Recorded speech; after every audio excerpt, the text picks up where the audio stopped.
Genial.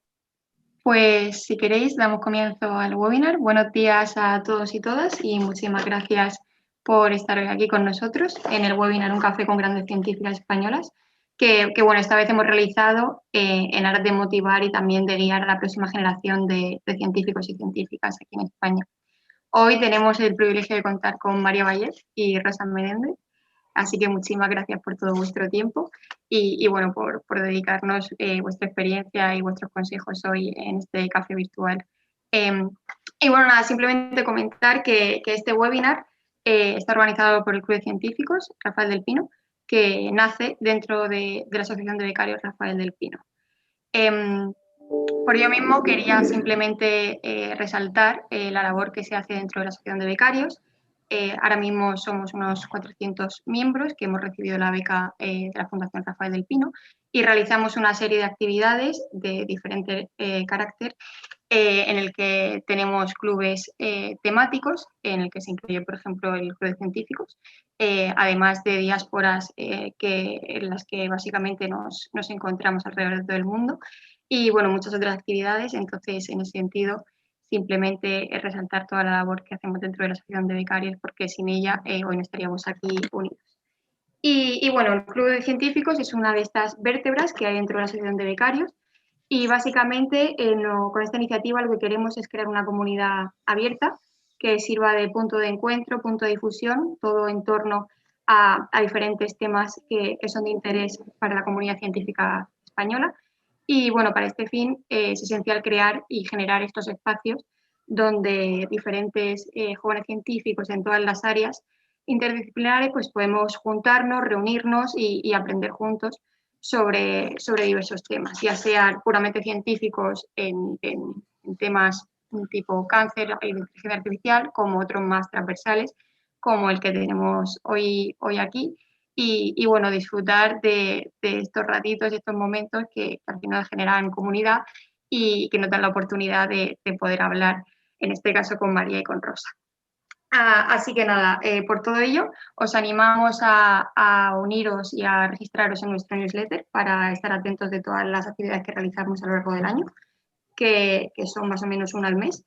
Y bueno, simplemente dar paso al webinar y para ello dar paso a Paula Martín, la copresidenta del Club Científico Rafael del Pino, que va a presentar a nuestras increíbles ponentes hoy. Y nada, de nuevo muchas gracias por aceptar nuestra propuesta siempre.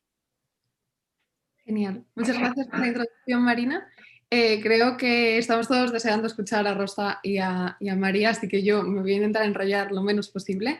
Tenemos el placer de tener con nosotros a dos de las científicas más influyentes de España hoy y nos van a dar 20 minutos de charla cada una de su trayectoria, tanto científica como sus pinceladas más personales o de motivación para cubrir ambos aspectos, ¿no? Que todos los que estamos empezando una carrera investigadora, bueno, pues podemos querer escuchar. Así que os animamos a poner preguntas si las tuvierais en el chat. Luego las recopilaremos al final. Habrá un panel conjunto y un tiempo de preguntas. Y ya con eso creo que damos paso a... os leo unas breves palabras sobre la trayectoria de María. María se licenció y doctoró en la Universidad Complutense de Madrid y actualmente allí es directora del Grupo de Investigación de Biomateriales Inteligentes.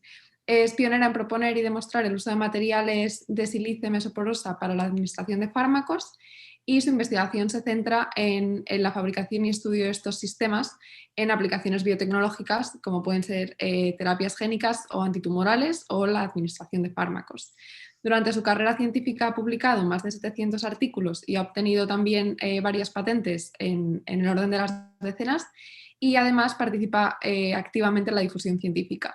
María ha recibido varios honores, es la primera mujer de hecho en recibir la medalla de oro de la Federación Europea de Sociedades en Ciencia de Materiales y el premio George Winter de la Sociedad Europea de Biomateriales. Así que creo que con esto, María, te damos paso y también estamos deseando escucharte. Muchas gracias. Bueno, lo primero, a ver, para compartir pantalla, ¿lo hacéis vosotros o lo hago yo? Como antes, María. Ahí está. Dale un segundo. Compartir. Perfecto, está cargándose. Ya se ve. Ya se ve perfecto. Bueno, pues lo primero de todo decir que estoy encantada de estar aquí con vosotros, que como os decía antes de empezar, pues que además me siento vecina de la fundación porque yo vivo en Rafael Calvo 9, con lo cual estoy en la misma calle y lo he visto muchas veces, la asociación, me parece una idea magnífica. Así que enhorabuena por todo ello. Y bueno, tal y como me habéis pedido, pues voy a contaros un poquito cómo es el desarrollo de cómo ha sido la trayectoria de mi investigación, que es lo que me habéis pedido. Bueno, yo empiezo. Oye, aquí pasa algo, porque esto no siempre pasa y aquí hoy no pasa. Pasa lo mismo que a Rosa, muchachos. Esto es de la fundación, ¿eh? Esto es un poquito porque lo hemos probado antes y funcionaba. Sí, y funcionaba, ¿verdad? Pues es que estoy dándole al mismo sitio y no funciona. Espérate, vamos a ver otra vez. A ver si... A ver ahora. A ver. ¿Ya, chicos? Bien, fenomenal. Sí. Bueno, pues entonces, como os decía, yo empiezo la carrera de químicas y en esos momentos pues todavía no tenía muy claro lo que iba a hacer en mi vida como química, ¿no? Como trayectoria científica. De momento lo que estaba haciendo era estudiando. Y cuando terminé la tesis, lo que hice fue empezar, bueno, cuando terminé la carrera, quiero decir, perdonar, cuando terminé la carrera, lo primero que hice pues fue hacer primero la tesina y luego la tesis, que es lo que se hacía en mi época. La gente que quería continuar un poco con la trayectoria científica y ver si así se aclaraba un poco qué es lo que se quería hacer después. Y yo hice mi tesis en pigmentos de óxidos de titanio para conseguir, pues en aquellos momentos había una marca de pintura que se llamaba Titan Lux y el blanco amarilleaba y entonces mi misión era conseguir que no amarillara las pinturas de Titan Lux. Y en eso hice química Solgel y ahí es donde empecé. Me casé y cuando ya tenía la tesis y ya casada, pues decidí que lo que estaba haciendo, lo que había hecho en la tesis, pues no me divertía mucho. La verdad es que no fue una tesis de esas que dices tú, oh, gratificante, maravillosa. Bueno, entonces cambié el chip y empecé a trabajar dentro de química de estado sólido, que es lo que yo hacía. Empecé a trabajar en la preparación de sólidos conocidos en cuanto a composición y estructura, pero utilizando distintos métodos químicos para su síntesis, de tal manera que consiguiera pues, distintas texturas, tamaños de partícula, distinta cristalinidad, y eso lo hice tanto para óxidos tipo perusquita, intentando modificar, bueno, de alguna manera, o modificar o buscar nuevas propiedades eléctricas o adecuarlas a cada aplicación, las propiedades eléctricas de esos óxidos de perusquita, que fijaros, empecé entonces y ahora están súper de moda. O sea que, bueno, ahí también lo que pasa que luego ya veréis que eso lo dejé. Y luego también en ferritas tipo espinela para modular las propiedades magnéticas.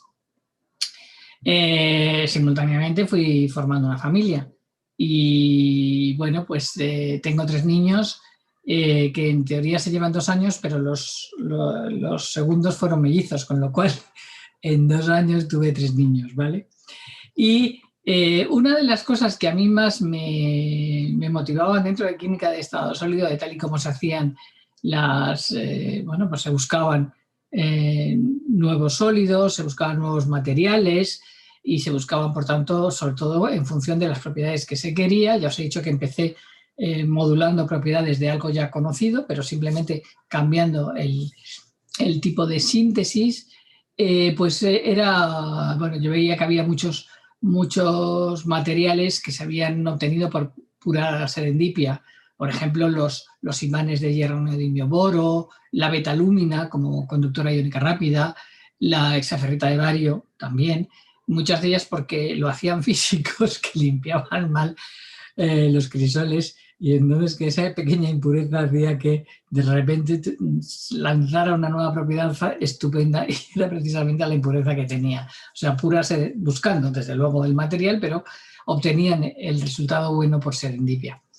Y sin embargo había otros, en aquellos momentos, estoy hablando de los años finales de los 70, principios de los 80, pues había otros que por el contrario se obtenían bajo diseño. Es decir, yo quiero un conductor iónico rápido, ¿qué es lo que tengo que hacer? Y ahí, por ejemplo, el Nasicón o el Xialon fueron ejemplos de materiales hechos bajo diseño. Y a mí me gustaba esa segunda parte, la de, porque además yo limpiaba muy bien los crisoles.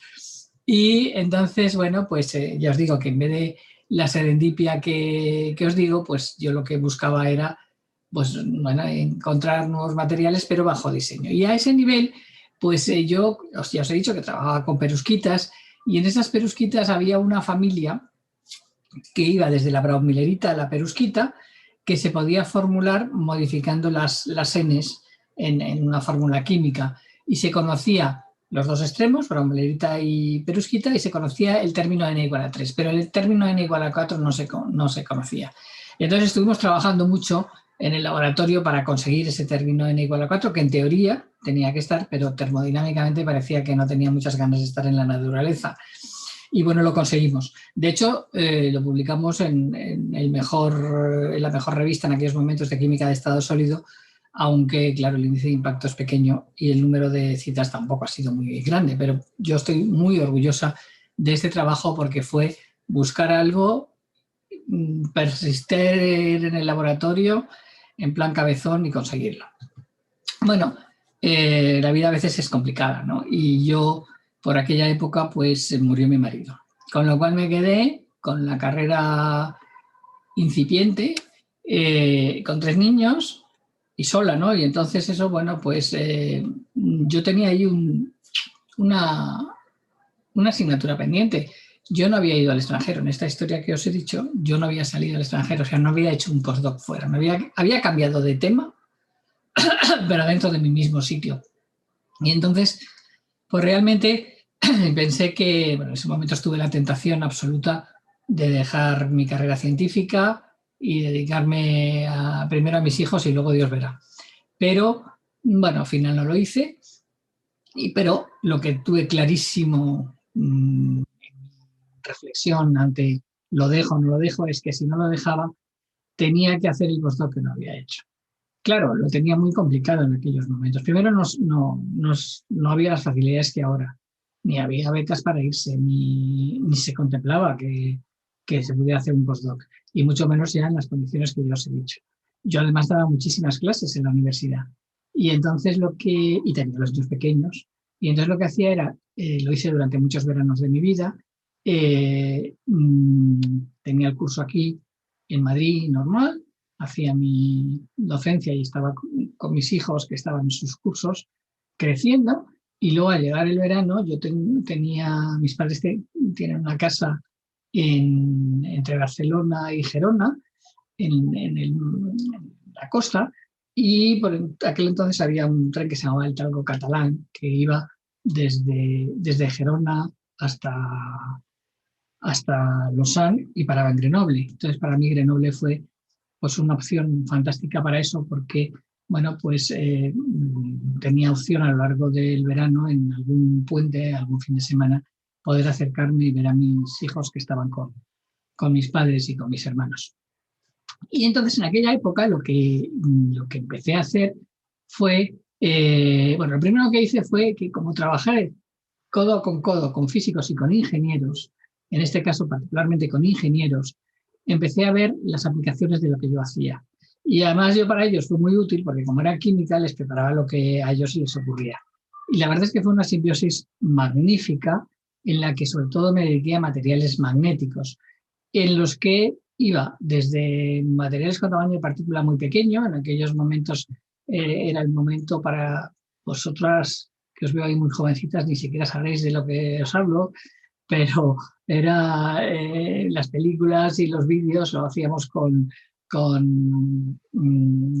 había los sistemas del beta, el no sé qué, bueno, era para registro magnético, ¿no? Y luego toda la música, nada de cómo los oímos ahora, todo era con ya no sé ni cómo se llaman las cintas de audio, las cintas de vídeo.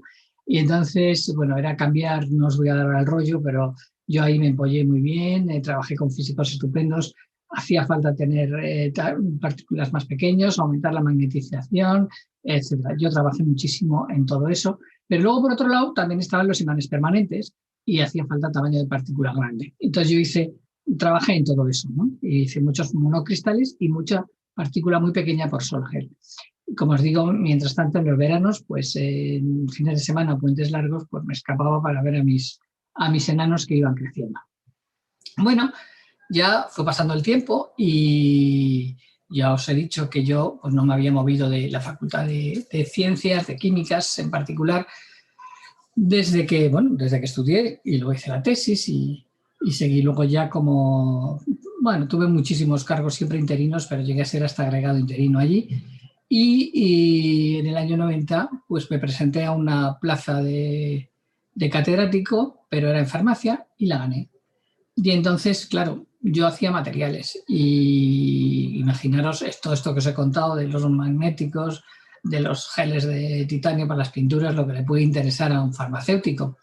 Entonces lo que yo hice fue, al revés, aprovechar mis conocimientos en ciencia de materiales para llevarlos a el campo de la salud, donde pudiera ser interesante para los nuevos estudiantes que yo tenía. Y por eso empecé a trabajar en biomateriales.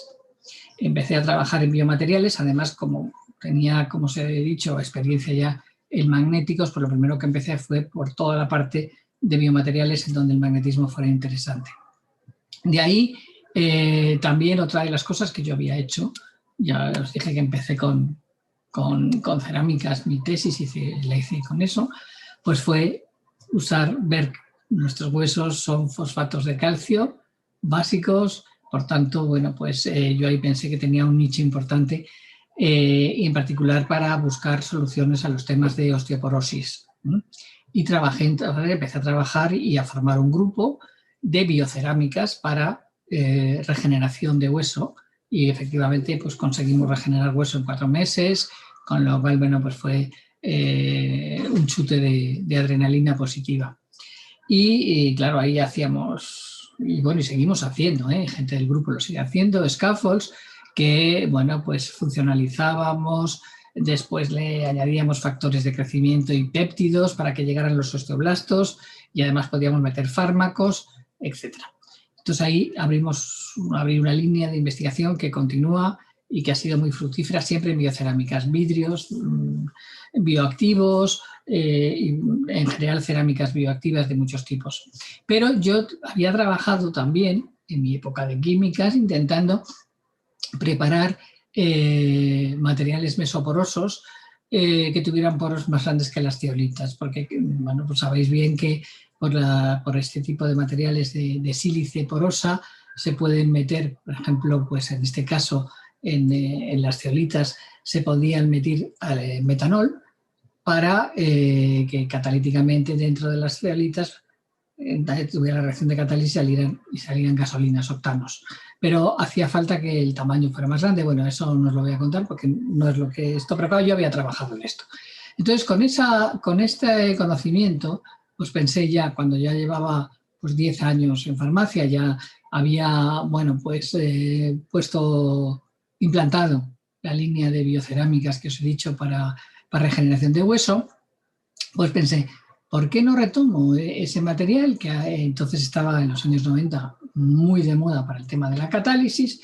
¿Por qué no le busco una nueva aplicación que sea para alojar fármacos y luego poderlos liberar de forma controlada, puesto que estaba allí? Y además, como claro, el material mesoporoso de sílice también es una cerámica, también para ingeniería de tejidos, con lo cual empecé a trabajar en ambas vertientes, ¿vale? Entonces, bueno, pues solo deciros que fue una idea estupenda que me arregló la vida científica, porque, bueno, ahí me quedan el 18 porque ya no lo he seguido actualizando, pero en el 2001 publicamos el primer artículo en Chemistry of Materials, bueno, pues diciendo que había una nueva propiedad de los materiales mesoporosos, en el caso particular del MCM41, como sistema de liberación controlada de fármacos.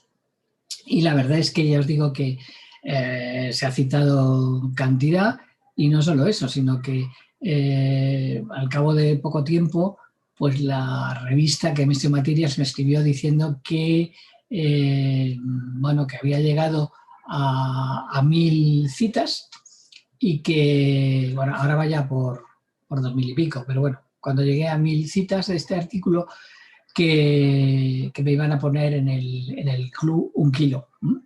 Y que, bueno, pues me dedicaron una editorial y, bueno, pues además de ahí también, en esos momentos, ahora no sé cuánto hay, porque la verdad es que no lo he seguido, pero en aquellos momentos solo había 3 hombres y yo era la cuarta persona que entraba en el kilo, que era la primera mujer. Bueno, pues esto bueno, pues fue un chute también de adrenalina para mi investigación, en donde empecé a reforzar dentro del grupo de investigación todo el tema de mesoporosos, y no solo eso, sino en vez de hacerlo en bulk, pues pasar a hacerlo en forma de nanopartícula para intentar, pues eso, poner a punto un sistema fuerte de drug delivery. Y bueno, ahí lo que queríamos era meter los fármacos. Además del fármaco, naturalmente podíamos poner, pues como yo había trabajado en, lo primero que se me ocurrió, como una de mis cosas fuertes era el magnetismo, pues era meter pequeños nanopartículas magnéticas dentro para luego poder tener ahí una posibilidad de, como veréis, de compuertas moleculares, y desde luego poner pues agentes de contraste para poder seguirlo, ¿no?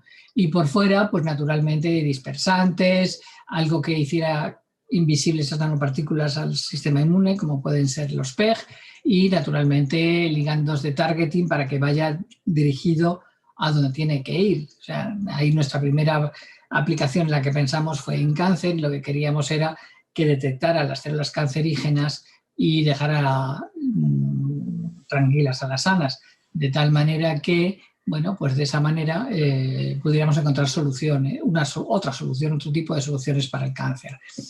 Nos hemos ido a lo largo de los años, pues, especializando en hacer nanopartículas mesoporosas de sílice, como veis en esta imagen.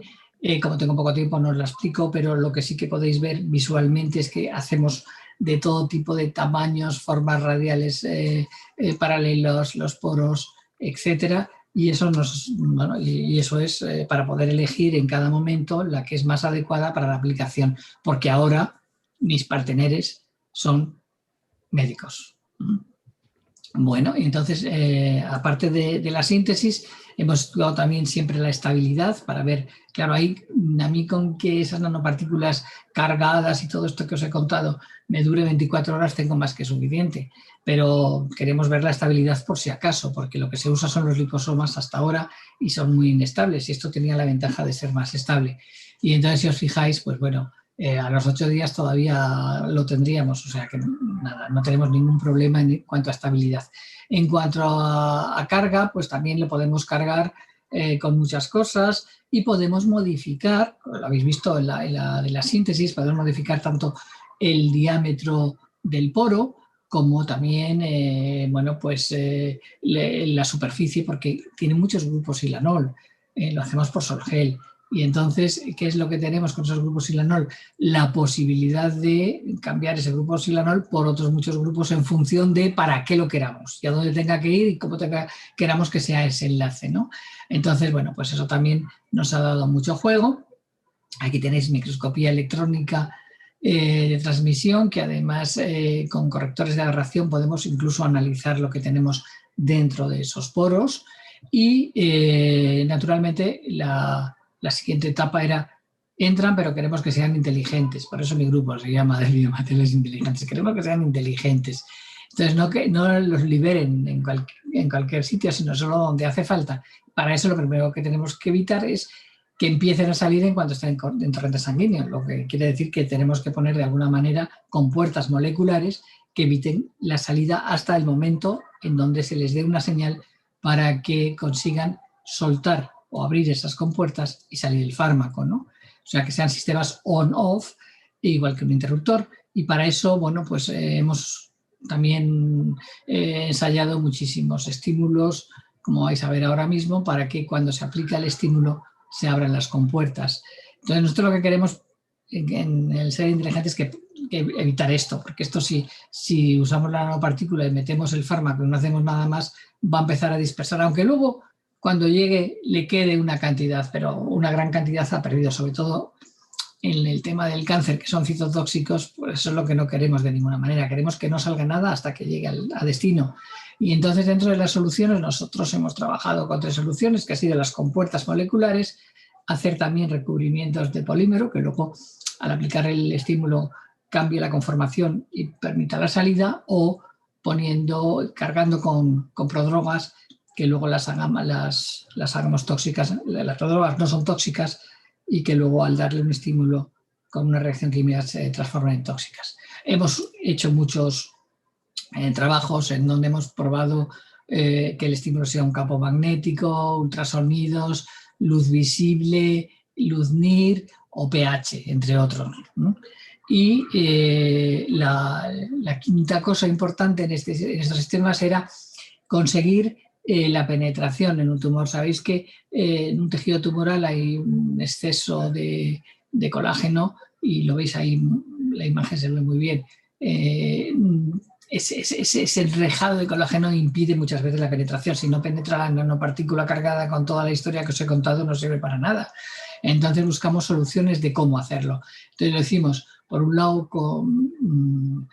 a través de nanocápsulas de colagenasa, que si luego os apetece, en mi página web podéis ver, he puesto varios vídeos divulgativos y podéis ver precisamente, cómo conseguimos con esas nanocápsulas de colagenasa penetrar. Y también, en colaboración con un grupo de Oxford, hemos mejorado la penetración utilizando ultrasonidos. Y bueno, pues ya con eso que os digo, el siguiente paso era tirar a las aplicaciones, ir a los médicos, qué es lo que os hace falta, vamos a ver si somos capaces de hacerlo.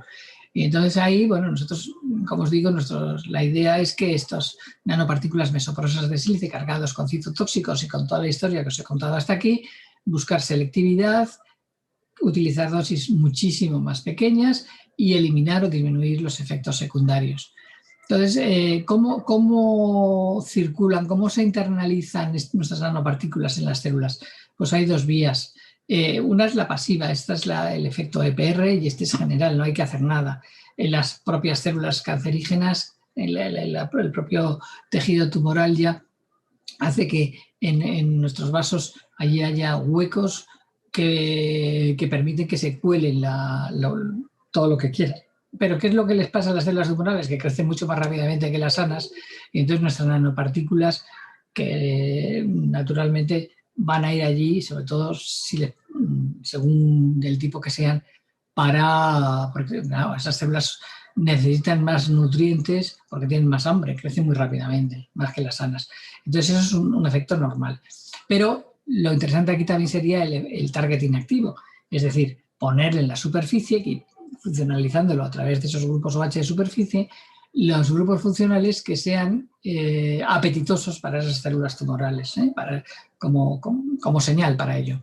Entonces, de esa manera, bueno, pues nosotros somos capaces ahora de fabricar esas nanopartículas donde carguemos con muchos fármacos distintos o con un cóctel de fármacos en muchos casos, y en superficie también tenemos nuestras piezas que podemos ir cambiando e internalizando como bloques. Solo para que veáis un poco, la primera imagen sería de control, esto está hecho en ratones. El segundo sería la nanopartícula nuestra cargada con fármacos a la que no le hemos hecho nada más. Fijaros, lo rojo es donde tendría que llegar, donde está el tumor, ni se entera. La tercera ya va con el PEG, ya va invisibilizado en torrente sanguíneo, y aunque no, ya llega un poco, pero no es suficiente. Y si además de eso, además del PEG, le añadimos la funcionalización para hacer el targeting activo, fijaros que va como un guante, se encaja perfectamente. O sea que efectivamente la combinación de ambos, EPR, el activo y el pasivo, es lo que hace que lleguemos a un resultado 100% óptimo. También estas nanopartículas las estamos aplicando en temas de infección. Y en temas de infección, que también estamos trabajando con médicos, claro, fundamentalmente con la Fundación Jiménez Díaz, pues lo que estamos es creando superficies antifolding para que no no se adhieran las bacterias, pero también, en el caso que haya infección, cómo podemos romper el biofilm. Y, por supuesto, en todos los casos, cargar con fármacos, que en este caso con antibióticos, también con antibióticos, generalmente con cóctel de antibióticos específicos en función de los análisis previos que se han hecho a las cepas de los pacientes para ir directamente a la infección. Y la tercera aplicación que también estamos haciendo, en este caso con el 12 de octubre, es el tema de la osteoporosis, tratamiento de la osteoporosis. Sabéis bien que la osteoporosis se produce cuando se rompe el equilibrio entre osteoblastos y osteoclastos, y esto, bueno, pues produce un problema grave de rotura de huesos, cada vez más frecuente porque cada vez hay más gente mayor, y ahí el tratamiento que se está dando en general es aumentar los osteoblastos, que son los formadores de hueso, frente a los osteoclastos, que son los que destruyen el hueso. Y bueno, pues ahora hace poco se ha empezado a hablar de nuevas terapias con sirnas, que aumentaría la proporción de osteoblastos, que es una de las soluciones. Pero hay un problema, y el problema ¿cuál es? Pues que tienen una vida media muy corta, esos sirna, y que tienen, una vez más, pues poca penetración. Entonces nosotros ahí pensamos una vez más que nuestras nanopartículas podían ser unos vehículos fantásticos, porque podíamos cargarlos con nuestra estatina y con los sirna y tener al tiempo las dos cosas. Y de hecho, pues primero en el 19 ya lo probamos in vitro y lo hemos publicado en Enlaces Enano, y ahora acabamos de enviar una publicación también bueno, hemos mandado a más materias, veremos si tenemos suerte o no, pero ya con los ensayos in vivo para este problema de la osteoporosis, que sería un tema nuevo, una nueva vía de luchar contra ella. Bueno, simultáneamente con todo esto, como habéis visto, las tres enfermedades del hueso son cáncer, infección y osteoporosis, y yo pedí un Advanced Grant, que me la dieron, con la cual, ¿qué es lo que estamos haciendo? Bueno, pues jugando con todo esto que os estoy diciendo para luchar contra estas infecciones. Ya habéis visto que el sistema, el chasis, siempre es la nanopartícula de silicio, pero nosotros podemos cambiar elementos de targeting, agentes terapéuticos y sistemas estímulo-respuesta, además de agentes de silenciamiento para que tengan tiempo de recorrido en torrente sanguíneo. Entonces, nuestra caja de herramientas la tenemos llena con muchas cosas que habéis visto, de muchos trabajos, de muchos años, de un equipo que ha trabajado bien. Y entonces, nuestra idea fundamental es llegar a esa traslación, esta investigación translacional. Nosotros trabajamos en el laboratorio para que les llegue a los clínicos, que el clínico nos diga, quiero esto, y nosotros de nuestra caja de herramientas saquemos aquello que hace falta para ponérselo a nuestro chasis, que es la nanopartícula.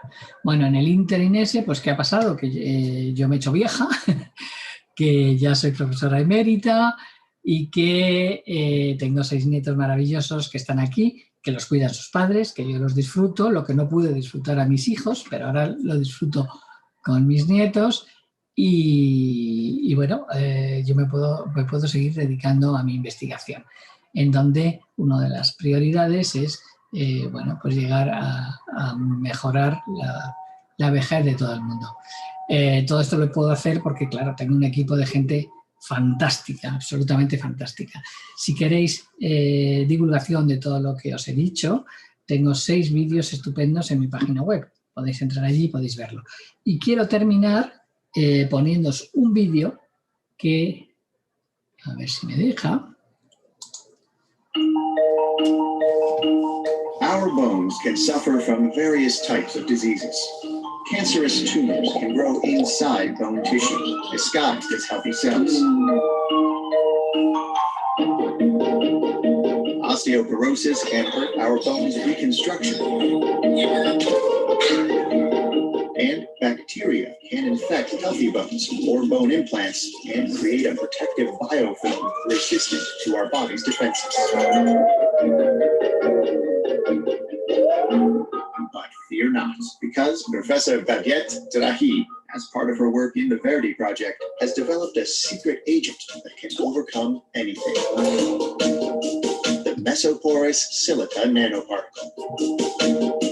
Our Our nanoparticles can be equipped with sophisticated weapons to fight toxic anti-cancer medications, biomolecules to fight osteoporosis, or antibiotics to defeat infectious bacteria.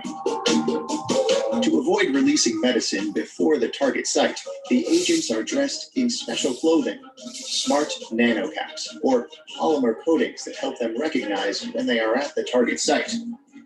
Clinicians can then use UV rays, ultrasound, or magnetic signals to manually trigger a release when needed.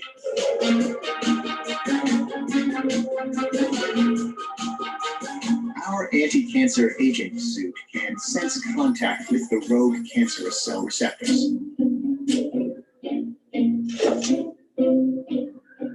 And with a little help from the clinician, the nano agent knows to release the drug inside the tumor cells. Our osteoporosis agents wear clothes that stick to the bones, waiting for an internal signal to release the active biomolecules.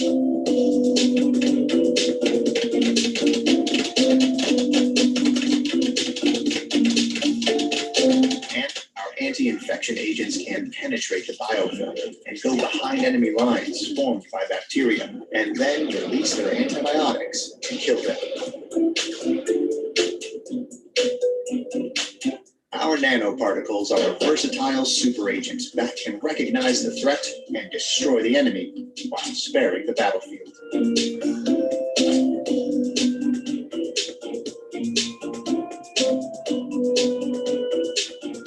Intrigued? Visit our website to learn more. Bueno, pues nada, ya con esto, espera, ¿cómo dejo de compartir? Con esto solo daros las gracias por vuestra invitación y espero que os haya resultado de interés. Muchas gracias, María, por esta charla, que ha sido muy interesante tanto a nivel de investigación como a nivel de todo lo demás. Creo que eres un gran referente en todo esto. Si te parece, a los asistentes os podemos compartir los links que ha puesto María en los emails que os mandemos después de la presentación, por si estáis interesados en visitarlos. Y volvemos a dar paso a Rosa Menéndez. Rosa Menéndez se licenció en Química por la Universidad de Oviedo, también obtuvo allí su doctorado, posteriormente hizo estancias postdoctorales en la Universidad de Newcastle y volvió a España como científica titular en el CSIC. Allí fue nombrada investigadora, ha tenido varios puestos allí y actualmente es la presidenta del Centro Nacional de Investigaciones Científicas, si no me equivoco, la primera presidenta. Su investigación científica se centra en las tecnologías limpias del carbón y del petróleo y en el uso del grafeno en biomedicina y también en el almacenamiento de la energía. Durante su carrera ha publicado más de 200 artículos y obtenido varias patentes en el orden de las decenas y ha sido galardonada con varios premios y distinciones tanto a nivel nacional como internacional. Así que, Rosa, con esto te cedemos la palabra y estamos deseando escucharte. Bueno, muchas gracias a la Fundación Rafael del Pino y aplaudo desde luego esta idea que habéis tenido de la Asociación de Becarios para que podáis compartir vuestras experiencias y organizar distintas actividades a través de este club de científicos que habéis organizado, que es impresionante lo que habéis dicho, que en un año ya sois más de 700. De acuerdo con lo que nos habíais comentado, voy a intentar ligar un poco lo que fue mi actividad científica, la actual de gestión, y por eso lo he titulado Más allá del carbón y el grafeno. Desde el punto de vista personal, deciros que nací en un pueblecito pequeño de Asturias, en una aldea, en un ambiente pues familiar muy agradable, con una vida así muy al aire libre y que siempre me ha gustado la pintura y que vengo dibujando y pintando desde edad temprana, que siempre me ha permitido desconectar de los momentos duros o que son más intensos a lo largo de la vida.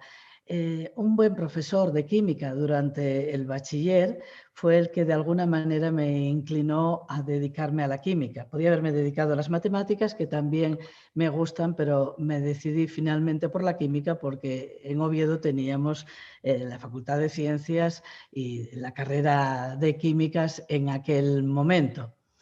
Luego, en la época de la universidad, tuve también la suerte de tener muy buenos profesores, entre ellos el profesor Barluenga, que ya no está con nosotros, que me hicieron enamorarme de la química orgánica. Era increíble, pues, cómo a las 9 de la mañana te podían hacer disfrutar con la teoría de orbitales moleculares, que puede parecer muy frío en principio. Y a continuación, después de la universidad, a mí siempre me gustó la docencia. Pensaba dedicarme a la enseñanza, a dar clase en un instituto, pero ocurrió en aquella época de que no se convocaban oposiciones y entonces me surgió la posibilidad de hacer la tesina en el Instituto Nacional del Carbón, que en la actualidad es el Instituto de Ciencia y Tecnología del Carbono, que también ha ido evolucionando. Y después de haber hecho la tesina, pues ya digamos que la investigación me enganchó, me cautivó y continué ya con toda mi carrera científica a partir de la tesis doctoral que también realicé en el mismo centro. Es decir, que pasé de la facultad, de la universidad al CSIC, al Consejo Superior de Investigaciones Científicas, donde aquí sigo.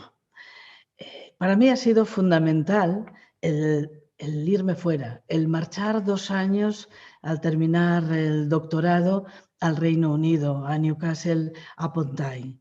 Esta estancia me supuso un cambio en todos los sentidos de la vida, en el punto de vista personal, desde el punto de vista profesional.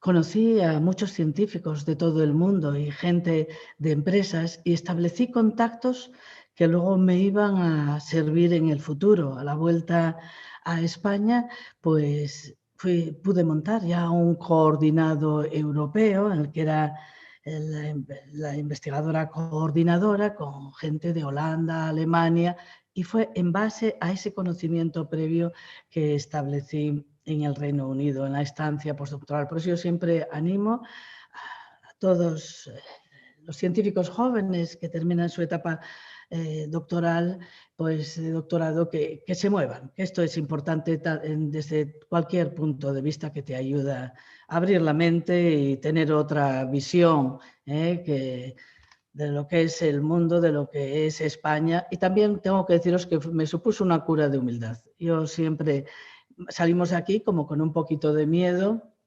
Yo iba de una universidad pequeña, de la Universidad de Oviedo, y cuando llegué a Inglaterra vi que teníamos las mismas capacidades o incluso superiores a los de científicos jóvenes de otros países, y que iba con un gran background y una gran formación gracias a la universidad y también gracias a mis tutores y mentores durante el periodo del doctorado.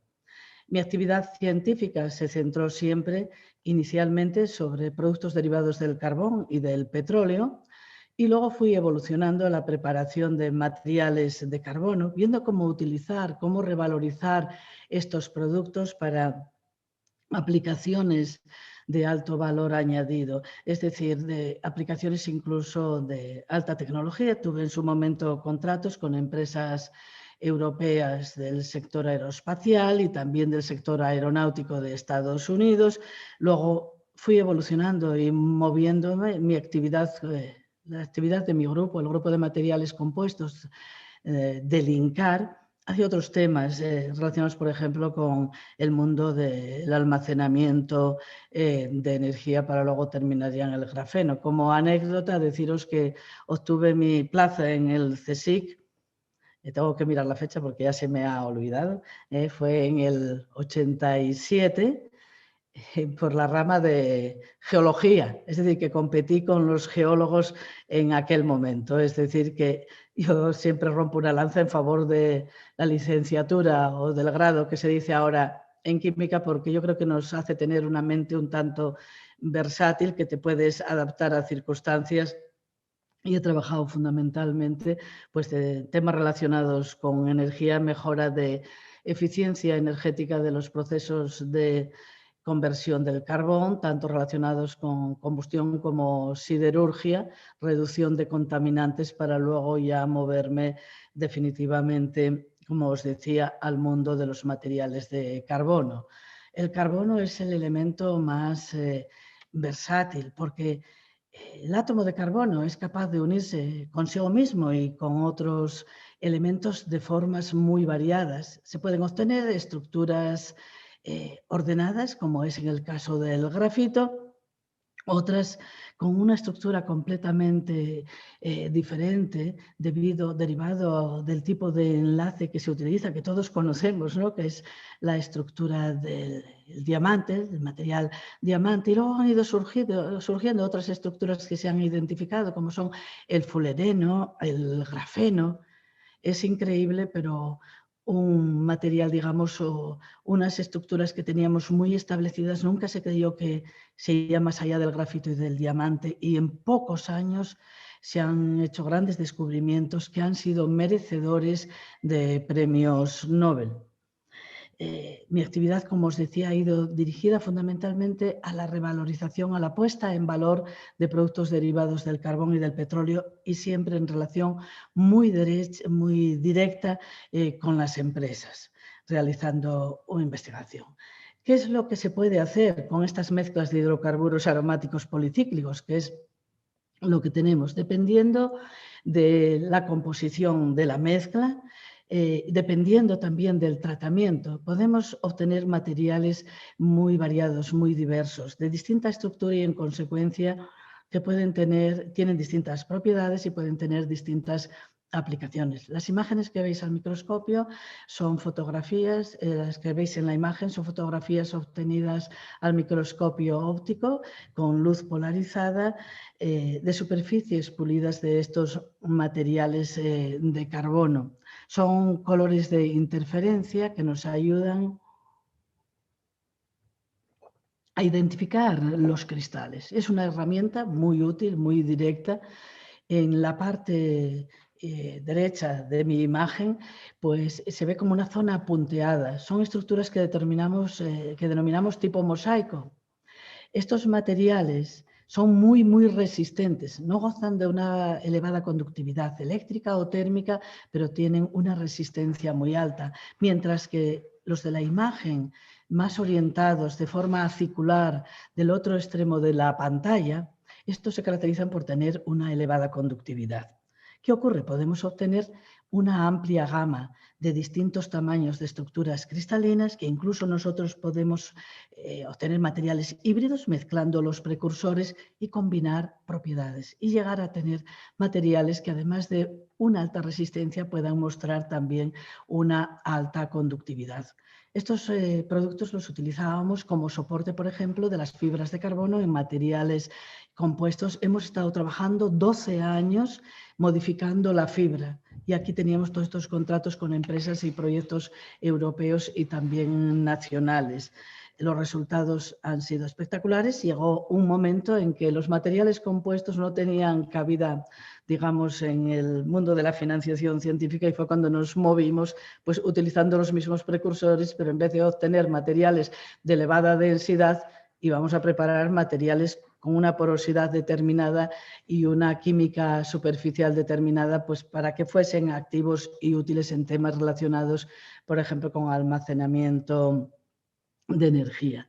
Estos materiales, como os decía, se pueden utilizar en aplicaciones convencionales, pero también de alta tecnología que van desde la industria aeroespacial al sector deportivo, por ejemplo, en los frenos de los coches de carrera, pero también en las paredes, las primeras paredes del reactor de fusión nuclear. En este aspecto he tenido un proyecto europeo, hemos contribuido activamente en el desarrollo de estos materiales y era un proyecto en ese caso, entre los muchos que hemos tenido, liderado por la MASPLA. Bien, en la última etapa de mi vida, bueno, no digo última, a mí siempre me dicen di la penúltima, porque digo la última tesis que dirigí, pues no, la penúltima, porque yo en la presidencia del CSIC sé que es algo temporal y pues luego, no sé, posiblemente vuelva otra vez al laboratorio, pero ya veremos. Se trata de vivir el presente y entonces, digamos, el último periodo en el que cubrí de investigadora, me dediqué a trabajar con el grafeno de forma activa, basándonos en la experiencia que habíamos tenido con los materiales grafíticos, materiales que pueden aproximarse a la estructura del grafito. Logramos en un año ser capaces de producir materiales grafénicos de muy diversa estructura y de muy diversas características y orientados a distintas aplicaciones. Utilizamos fundamentalmente la vía química a partir de grafito de distintas características, obteniendo primero el óxido de grafito, es decir, debilitando lo que era la interacción entre las distintas capas de grafito para luego separarlas y obtener el tan deseado grafeno. En el camino de la producción del grafeno hemos obtenido materiales grafénicos de muy distintas características. Deciros que también tuvimos un intento de montar y hemos montado una spin-off en aquel momento, pero el mundo del grafeno, con vistas a su comercialización, es complicado. Tienes que saber a qué aplicación va dirigido exactamente para diseñarlo de acuerdo con esa aplicación. Es decir, que no es producir el material y luego ver para qué lo vas a utilizar.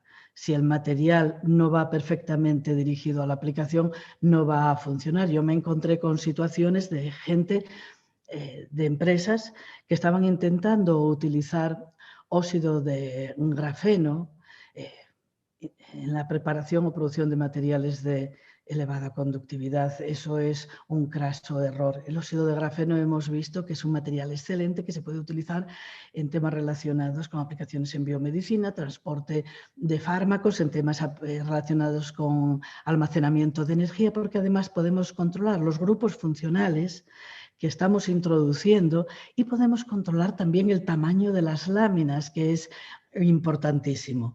Y también se puede obtener grafeno, material grafénico de unas características muy superiores si va dirigido a aplicaciones como por ejemplo en el caso de la microelectrónica.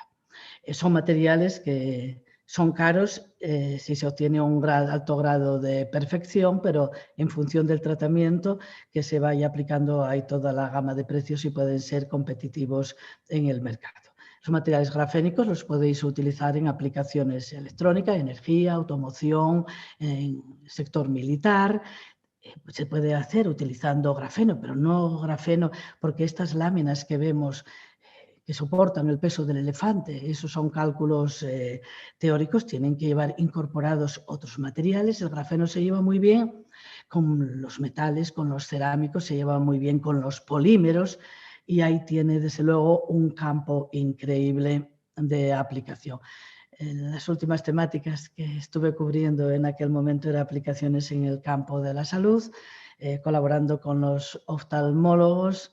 Y bueno, esta parte sí la he hecho un poquito de menos porque estábamos obteniendo unos resultados muy interesantes y que creo que siguen adelante. Y bueno, eso sí que lo añoro un poquito, pero no me queda mucho tiempo para pensar en el laboratorio, sí para pensar en lo que están haciendo los más de 3.500 científicos del CSIC en este momento. Como os decía, pues en 2017 me llamaron para desempeñar la presidencia del Consejo Superior de Investigaciones Científicas. Tengo que deciros que no lo dudé, que acepté de inmediato porque las circunstancias familiares me lo permitían. Mis hijos ya eran mayores y además tenía aquella espinita clavada de la época en que fui vicepresidenta, que solo pude estar 9 meses. Suelo decir que estuve un embarazo.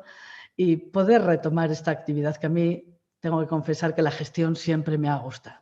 Fui directora, como bien sabéis, del Instituto Nacional del Carbón en aquel momento, Ciencia y Tecnología del Carbono en la actualidad, y siempre participé activamente con el Ministerio en programas y con la Comisión Europea, gestionando programas de energía y participando en programas también relacionados con materiales.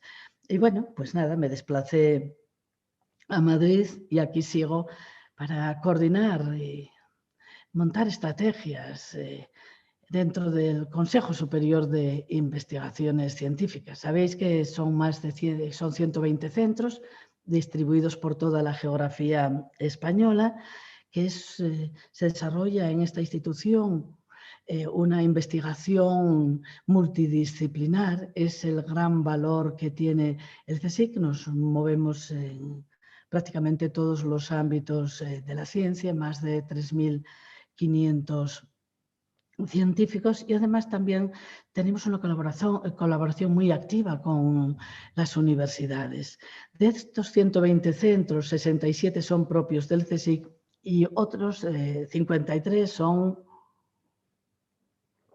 mixtos con la universidad y otras instituciones, otros organismos, como por ejemplo comunidades autónomas. Trabajamos para que las científicas tengan su sitio, su posición dentro de la labor del CSIC. Y yo tengo que deciros que dentro del equipo de dirección, que este es de libre designación, que lo puedes organizar, digamos, de acuerdo con tus pretensiones, lo que tú consideras que debe de ser. Somos más del 70% mujeres, y no las he buscado porque fuesen mujeres, sino porque he buscado la gente que consideré que me podían dar un mayor apoyo para la gestión de esta gran institución.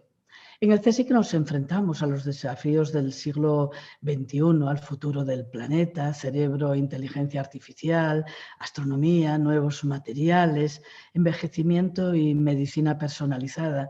He pasado pues, de pensar y centrarme en lo que era la investigación en el mundo de los materiales, de la química de materiales, a tener que abrir mi mente a resultados, a una ciencia mucho más variada, muy rica. Cada día despierto con un nuevo descubrimiento y cada día aprendo algo nuevo de los científicos que componen esta casa. Hemos luchado durante este tiempo por hacer que se fomente la colaboración entre las distintas disciplinas, que haya un diálogo entre el mundo de los materiales, de la energía, la biotecnología, las humanidades, las ciencias sociales, y lo estamos consiguiendo. Este es uno de los grandes logros. Hemos organizado plataformas temáticas interdisciplinares en las que participan científicos de distintos ámbitos, pero también participan empresas. Tenemos, por ejemplo, la plataforma de plásticos que va en relación con el futuro del planeta que os mencionaba anteriormente. Volveremos a incidir ahora nuevamente. El futuro del planeta incluye muchos aspectos, simplemente unos poquitos ejemplos que si no me alargaría mucho. El luchar contra las especies invasoras, tanto vegetales como animales, el mantenimiento de la biodiversidad, la contaminación. Luchamos por una economía circular. Todos somos conscientes del problema de los plásticos. No podemos hacer que los países del tercer mundo sean el reservorio de la basura de los países avanzados. Todas estas actividades están enmarcadas dentro de los objetivos de desarrollo sostenible. Estamos, como os decía, desarrollando una actividad muy importante en el campo de la astronomía.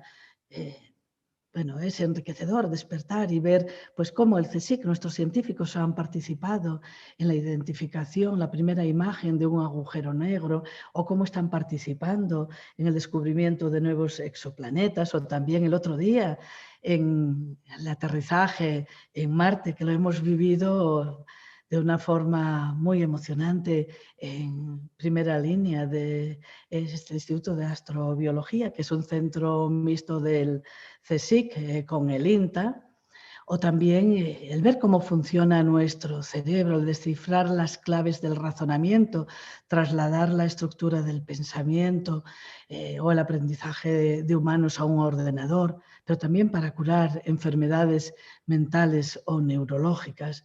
El ver que teníamos esta imagen, ¿no?, de que las neuronas, siempre hacíamos bromas de a ver si conservo esta neurona que me queda. Pues no, se está viendo que las neuronas se siguen reproduciendo y se siguen generando incluso en la madurez.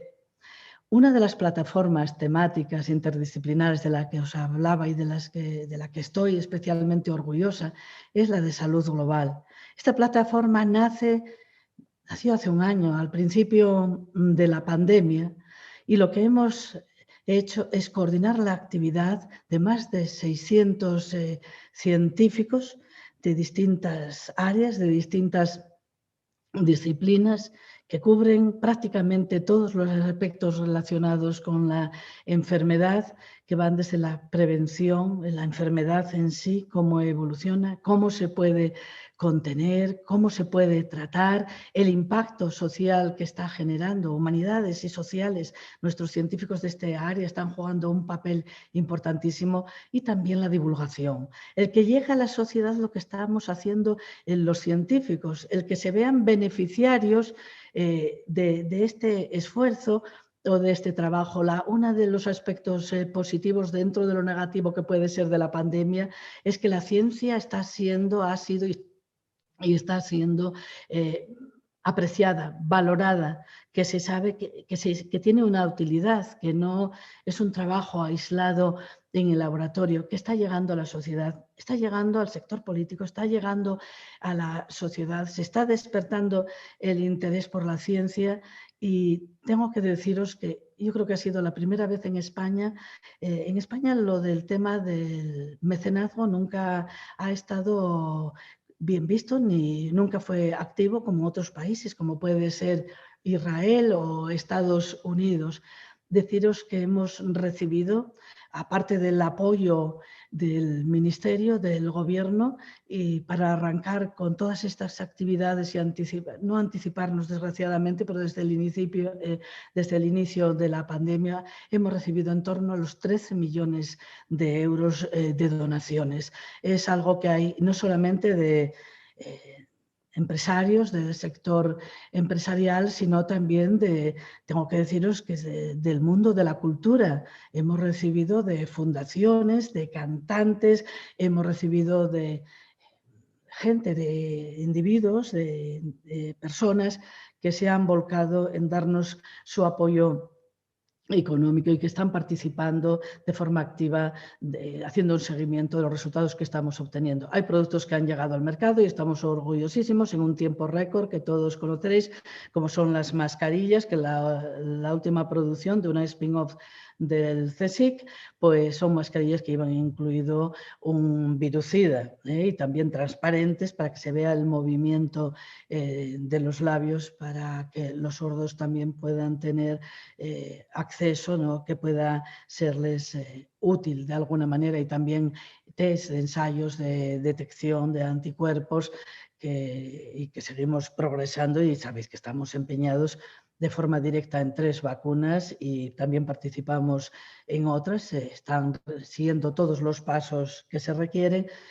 A veces nos consume la impaciencia, pero deciros que están yendo bien, que están cumpliendo todas las pruebas, todos los test, que una de ellas ya ha terminado la fase preclínica y que pronto esperamos verla en los ensayos clínicos, y bueno, que es desde luego un esfuerzo conjunto, pues, de todos, y que los científicos han estado trabajando durante toda la pandemia de una forma incansable, y quiero poner en valor su actividad, y también de los medios de comunicación, porque han desarrollado una actividad muy importante en transmitir a la sociedad todo lo que se estaba haciendo. Y como sois jóvenes, y habrá jóvenes viéndolo o lo verán, quiero deciros que el mundo científico, el dedicarse a la ciencia, lleva consigo creatividad. Yo en el periodo de la cuarentena, cuando terminabas, que ibas de una teleconferencia a otra, que la verdad que a veces fue agotador, a las 8 de la tarde ya ni veías, descargaba toda la energía contenida dibujando, pintando. Después de 30 años que lo había tenido parado, he vuelto a dibujar, a pintar pájaros de colores, flores, a hacer retratos de los amigos, y bueno, que ha sido un escape y reconfortante, que la carrera científica es creatividad, que interviene la actitud de la persona, la vocación, que es una opción profesional, aparte de que sea una vocación, una decisión que tomamos en un momento de la vida y que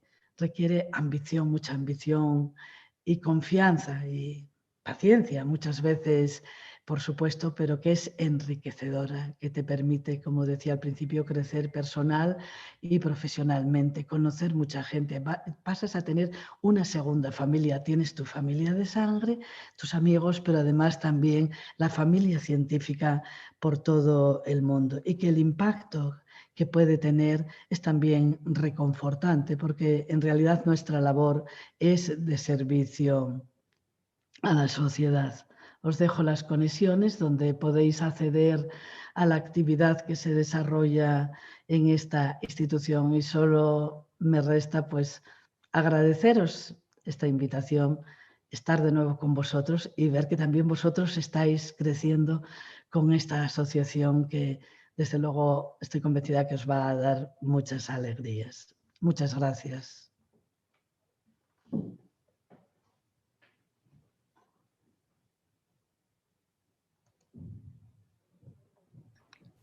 Muchísimas gracias, María Rosa, por estas charlas. Han sido espectaculares. Si os parece bien, vamos a empezar con algunas de las preguntas que tenemos. Quiero empezar con una que nos acaban de hacer, ya que va un poco en lo último que hemos hablado. Que nos preguntan por aquí, ¿cómo creéis que la inversión que hay en la ciencia en España y que hemos recibido en esta pandemia ha ayudado, pero en comparación con otros países, si ha podido frenar o retrasar el desarrollo de nuestro país en este área? Si quieres, empiezo con el tema que me afecta de forma directa en relación con el coronavirus. Yo creo que hemos hecho en este país auténticos milagros. Partimos, un incremento de financiación siempre es importante y tenemos que luchar por él. Y de hecho los presupuestos generales del Estado lo están reflejando, que se han incrementado de una forma sustancial. Yo creo que nunca es suficiente. Y el de dónde partimos, yo creo que ha sido muy importante lo que se ha hecho. Y no sé hasta qué punto, si hubiese progresado más, si hubiese una mayor inversión o no. Yo me refiero concretamente al caso del coronavirus, porque en España no había experiencia científica en vacunas humanas. Sí teníamos en vacunas animales, la vacuna de la leishmaniosis de los perros, de Vicente Larraga, por ejemplo, y se hace uso de la experiencia. Había experiencia en temas relacionados con el coronavirus, que es el caso de Mariano Esteban y Luis Enjuanes. Y esta experiencia nos ha servido para poder avanzar en este tiempo y conseguir lo que se ha conseguido. La financiación la vamos a necesitar ahora y mucho, mucho, si queremos mantener todo lo que se ha desarrollado en este tiempo para estar preparados para futuras pandemias o para resolver problemas concretos, tener la infraestructura organizada y montada y para poder financiar también las fases clínicas de los ensayos, de los antivirales, de las vacunas, lo que se está obteniendo. Yo creo que ha sido un paso importante, pero sí, ahora necesitamos desde luego un soporte fuerte para que no se quede ahí sin más y estar preparados, lograr las metas que nos estamos proponiendo. Las vacunas, si las llegamos a poner en el mercado, sería estupendo, sería extraordinario, pero el haber llegado donde hemos llegado, yo creo que es algo también importantísimo. Yo me gustaría añadir ahí algo. Efectivamente, estoy de acuerdo con lo que ha dicho Rosa. De hecho, creo que lo sabe Rosa, porque hemos firmado una colaboración con Vicente Larraga. Yo también estoy colaborando en la vacuna de Vicente Larraga y estamos muy contentos con los resultados que están dando. Pero yendo a eso, ha habido un vídeo que yo creo que se ha hecho viral del grupo de Vicente Larraga. Entonces, claro, la pregunta creo que hacían desde la fundación era comparado con otros países. Es verdad que aquí se ha hecho ese esfuerzo ahora y la financiación y todo eso, pero partimos de una realidad. La realidad, mira, las 3 vacunas las están capitaneando 3 eméritos. Primera cosa.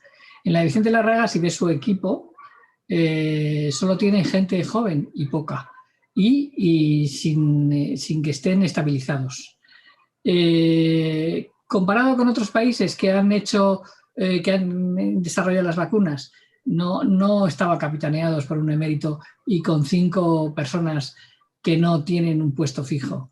Estaban capitaneados por gente en activo con grupos de cientos de personas. Entonces, claro, es David contra Goliat. Y pese a eso, ese David es maravilloso, perfecto. Yo estoy segura que las 3 vacunas españolas van a salir más tarde que las otras, pero hay que ver la realidad como es. Y luego, en cuanto a lo que nos ha afectado, y eso ya te lo digo, por ejemplo, desde mi grupo. Nosotros estamos en la universidad. Cuando ya se empezó a reabrir de manera lenta después del confinamiento los laboratorios, la universidad tardó muchísimo más. Nosotros hemos estado hasta mayo sin poder entrar en el laboratorio. Entonces, claro, eso es tremendo, tremendo. Nosotros ya veíamos, por ejemplo, en los hospitales, yo colaboro, como os he dicho, con médicos, y en los hospitales estaba trabajando en el 12 de octubre en la Fundación Jiménez Díaz, con las cuales estaba en el consejo. Nosotros no podíamos entrar en la universidad. Nosotros nos hemos dedicado a hacer reviews y a hacer cosas de ese tipo, pero es que no hemos podido pisar el laboratorio. Y eso, claro, naturalmente, a la pregunta que os digo, con las 2 contestaciones que os he dicho, creo que es otra cara que, bueno, pues la realidad que hemos tenido es esa. Rosa, ¿querías añadir algo? No, estoy de acuerdo totalmente con lo que dice Marita, pero bueno, son 3 científicos excelentes, son eméritos, pero bueno, y tienen, hombre, lo excelente sería tener un montaje como tienen en todo el mundo, pero es lo que teníamos y con eso estamos luchando. Yo quiero ser positiva y apoyándoles al 100% y reforzándoles. Desde el primer momento les hemos llamado a una reunión aquí en la organización central, que cualquier cosa que necesitasen de medios materiales humanos se ha facilitado, y eso ellos lo saben. Y luego ya se incorporó también el ministerio, por supuesto, se ha apoyado de la forma... en todo lo que se ha podido, no les han faltado medios. Sí faltó lo que dice Marita, ese previo posiblemente que tienen los demás y una implicación de empresas importante de antemano que pues nosotros no lo teníamos, pero vamos a intentar que con esta experiencia podamos revitalizar todo el sistema. La gente que está trabajando en estos equipos, los que son doctores, pues se ha facilitado los contratos indefinidos, se han dado pequeños pasos en la mejora del personal, pero desde luego nosotros lo que sí hemos conseguido durante el periodo de la pandemia fue una mayor agilidad administrativa para formalizar contratos y para todo, Marita. Entiendo que y hemos seguido trabajando, incluso en estos grupos que eran puntuales, digamos, que eran fundamentales, han seguido trabajando con todas las medidas de seguridad, por supuesto, pero no hubo parón científico. En otras áreas del CSIC, porque el CSIC tiene otras actividades, sí pasó parecido a la universidad. Yo creo que nos hemos reincorporado primero, pero bueno, que estoy totalmente de acuerdo con lo que ha dicho Marita. Y no es que la ciencia española esté en manos de méritos, toda la ciencia española, porque es que luego llega también un mensaje que hay que ponerlo en su justo punto. ¿De acuerdo? Yo estoy de acuerdo, pero déjame aclarar eso. No estaba diciendo nada en contra, sino estaba diciendo que tenemos gente estupenda que pese a ya estar fuera de alguna manera, y yo también, yo soy emérita y te digo que estoy trabajando con el CSIC a través de Vicente Larraga. O sea que lo que estoy es lanzando un mensaje de que esta gente muchas veces que ya, bueno, eméritos y sin embargo son los que han sacado las castañas del fuego, que las podían haber sacado otros. O sea que no es negativo, sino al revés, muy positivo. En cuanto a esos 3, muy positivo. Además de los 3, 2 de ellos son muy amigos míos, los quiero mucho y me admira el trabajo que han hecho, ¿vale? O sea que es en plan positivo. Pero, por ejemplo, yo el equipo de Vicente lo conozco bien porque estoy trabajando con ellos. Es que no tienen, o sea, si ahora Vicente de repente pues decide que como ese emérito se vaya a su casa y se acabó, ese grupo se disemina, no hay nadie que tenga una estabilidad allí. Eso es lo que estoy diciendo, que es distinto, Rosa, que es distinto. No hay problema, está perfectamente aclarado. Déjame continuar por ahí, porque la verdad es que una de las preguntas que nos han hecho más es, habéis hablado vosotros de la experiencia en el extranjero, y hay muchos españoles que se han ido fuera a estudiar o han hecho estancias postdoctorales pensando que quizás sea el mejor movimiento para luego tener una buena carrera, pero lo que les preocupa a muchos de ellos es volver a España. Así que nos han preguntado, ¿qué os motiva a vosotras a volver, a no quedaros fuera? ¿Y cuál es la situación que hay actualmente para volver? ¿Cuáles son las barreras y los beneficios para que esta gente se vuelva y se establezca aquí para poder tener una posición fija? No sé quién que... María, ¿quieres ir primero? Bueno, yo ya os dije que en mi época salían pocos y que yo fui consciente de que si no salía no iba a hacer una carrera científica. O sea que soy un ejemplo de decir que sea pronto, sea tarde, hay que salir porque hay que abrir la mente y hay que ver que hay otras cosas y trabajar en otros laboratorios. Y eso es absolutamente necesario. Y yo creo que además eso todo el que quiere seguir una carrera científica lo tiene claro, que para volver tiene que haberse ido y haber hecho, bueno, pues unas estancias productivas en otros países. Otra cosa es lo de la vuelta. Y lo de la vuelta se lo voy a dejar contestar a Rosa, que ya le he lanzado una lanza en favor del grupo de Vicente, y como el grupo de Vicente hay muchos, y yo sé que ella no tiene la culpa y que a ella le encantaría poderlo arreglar, pero eso es una tarea pendiente que tenemos, que ha sido más patente precisamente con este desempolvar la ciencia, que es lo que ha hecho la pandemia, ¿no? Yo sé que Rosa es la primera que quiere arreglar esto, pero bueno, y yo sé también que el Ministerio Pedro Duque, yo lo he hablado con él y también lo tiene clarísimo, que eso lo quiere hacer. Lo que pasa que es que llevamos mucho tiempo de retraso y bueno, yo creo que Rosa está más capacitada que yo para contestar cómo están las cosas en este momento. Me dejas... Es complicado. Una cosa es lo que queremos y otro lo que podemos. Comienzo el por qué me volví yo a España. En aquel momento, pues, bueno, por razones de tipo familiar. Me ofrecían la jefatura del Departamento de Química Física en la Universidad de Newcastle upon Tyne y bueno, me lo pensé, pero en aquel momento pues no era la circunstancia adecuada y me volví para España y bueno, estoy contenta de haber vuelto. Las cosas, no sé si son más o menos difíciles que en aquella época. A mí no me gusta rememorar y cuando me dicen, oh, es que ahora está fatal, no me apetece decirles, oye, en mi época también lo estaba, pero hay que luchar, ¿no? Pero bueno, la situación ahora, desde aquí estamos, como decía Marita, intentando hacer al máximo encontrar que nuestros doctores que están fuera puedan tener la opción de volver, de incorporarse nuevamente, pero ya no solamente gente del CSIC. Cuando hacemos convocatorias las hacemos abiertas, porque es muy bueno que venga gente de otros ámbitos, regenerarse, que sea algo abierto a todo el mundo. Dependemos, como todos sabemos, del número de contratos Ramón y Cajal, dependemos de la oferta de empleo público. Vamos mejorando la oferta de empleo público que hemos tenido de los últimos 2 años.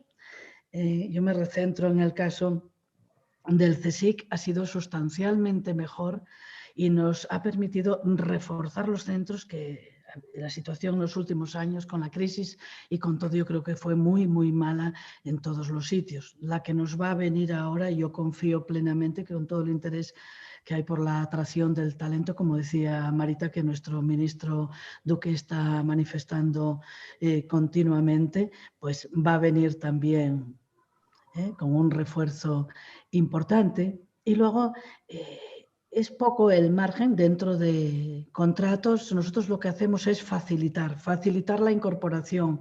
Si alguien está pendiente de una resolución, darle unas acciones puente o unas ayudas para que cuando terminan una etapa determinada, pues que no se queden en la calle, que puedan continuar. Pero estoy de acuerdo contigo, Marita, en que esto son soluciones puntuales, que esto necesita una actuación más potente y a gran escala, que tenemos que rejuvenecer nuestras plantillas. La media del CSIC es de 55, 56 años o una cosa así, y vamos, la época más creativa que tenemos los científicos es a los 30 y tantos, 40 y tantos, y no podemos, desde luego, perder esa gente. Bueno, con el Pacto por la Ciencia y demás, yo confío en que las cosas en este país van a ir a mucho mejor, ¿eh? Esto sí. Muchas gracias.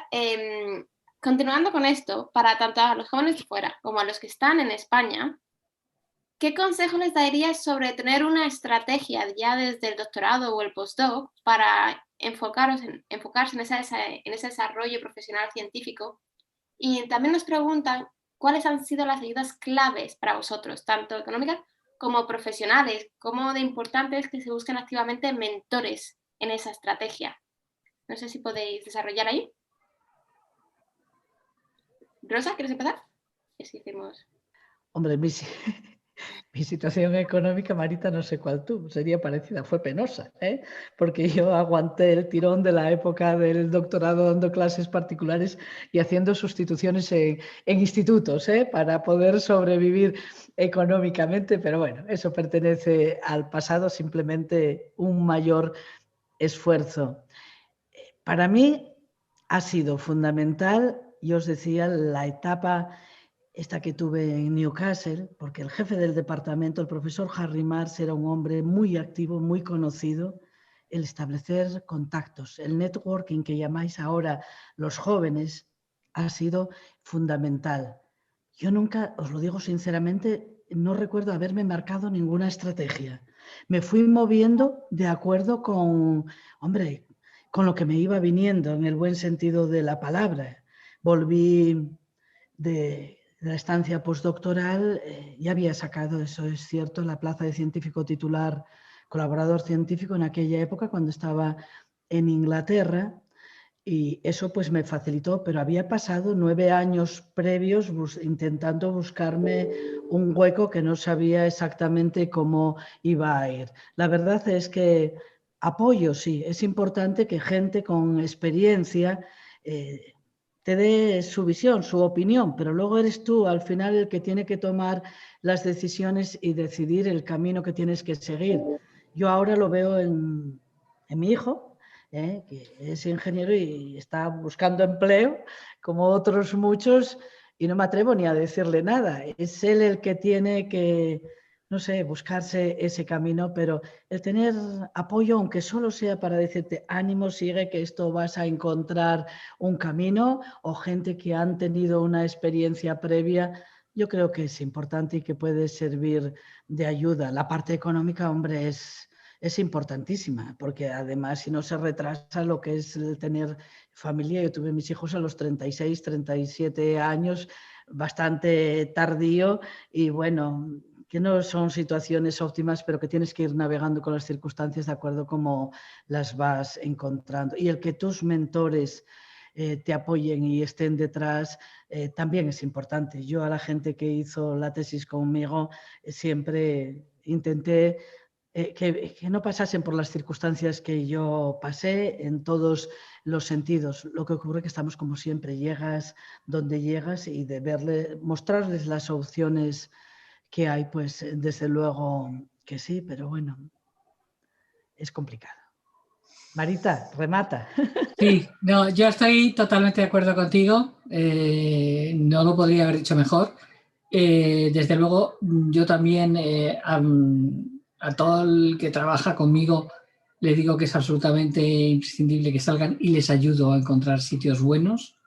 Eso lo he hecho desde el principio, precisamente porque sabía que era una carencia que había ocurrido en mi época. En cuanto yo tuve la posibilidad de tener un grupo y de llevarlos a buen puerto, lo primero que les hace. Pero ya durante las becas predoctorales, los meses esos que se tenían que ir, les buscaba siempre un sitio de bandera para que se fueran allí y aprendieran. Y además es que lo bueno es que en esos grupos siempre quedaban bien, con lo cual luego les llamaban después del postdoc, ¿no? Entonces, para mí eso ha sido una satisfacción. Pero siempre les he ayudado a que salgan, pero no salir de España a cualquier sitio, que salgan a un sitio bueno donde ellos puedan aprender.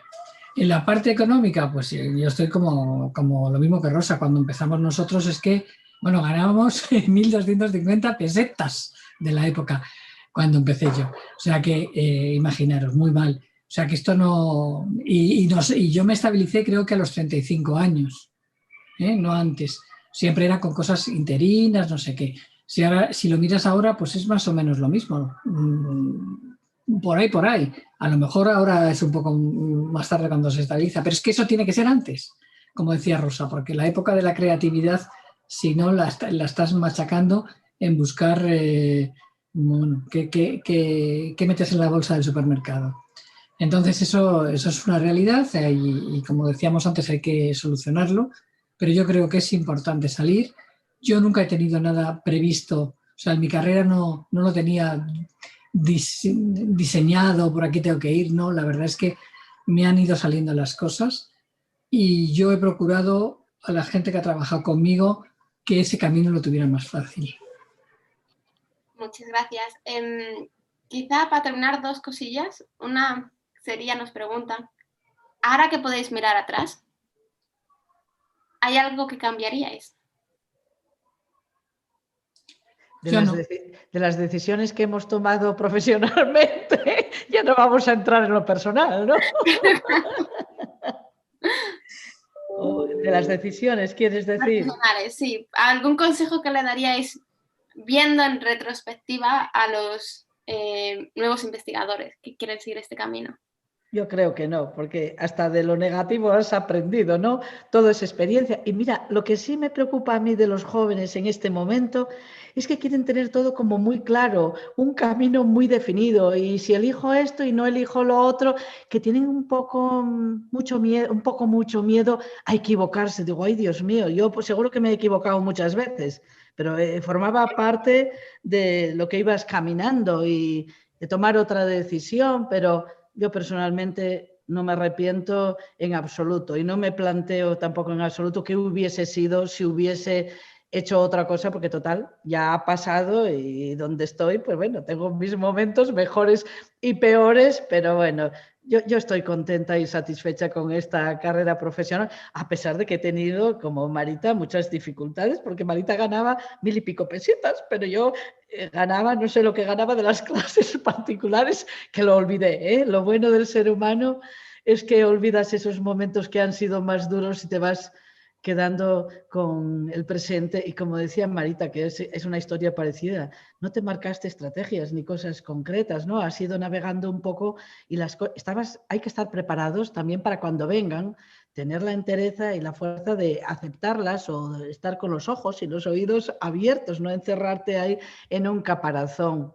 Pero bueno, que nada, que lo único es no tener miedo al fracaso ni a equivocarse, porque la vida... en la mayor parte de los casos es suficientemente larga como para rectificar y enderezar caminos torcidos, ¿eh? No hay problema.